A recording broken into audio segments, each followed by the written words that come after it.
तमे बाबर विषय कहब बाबर कहार वंशधर थिले बाबर युद्ध विषय कहब युद्ध विषय सर्ट करी कहब जेमती आम पिला मानकर मन रहिबो कुह। बाबर जड़े राजा थिले सेते बेलू भारत 1526 बेलू भारत इब्राहिम लोदी शासन करते अफगान अमीर मैंने भल पाने से विताड़ित करने बाबर सहित संधि स्थापन करते से बाबर कहते कि तुम्हें इब्राहिम लोदी को काढ़ी दियो से बाबर भी से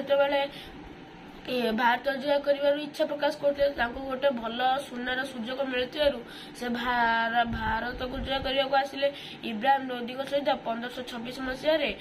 पानीपत युद्ध कर हराई से तैमूरलंक वंशधर थिले से प्रथम फरगणार राजा थिले से प्रथम आसिकी मोगल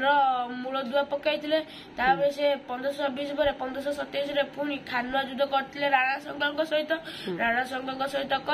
राणा संगल सहित परास्त करते पुणी 1528 चांदेरी दुर्ग ठारे युद्ध करते सेटारे मेदिन राव को परास्त करी हराई मेदिना को परास्त करते चांदेरी दुर्ग को अधिकार करते 1529 घरगरा नुसरत महमूद सहित युद्ध करते परास्त करते 1529 से मरण सहित युद्ध कर निजको हराई गोटे युगर अवसान घटला।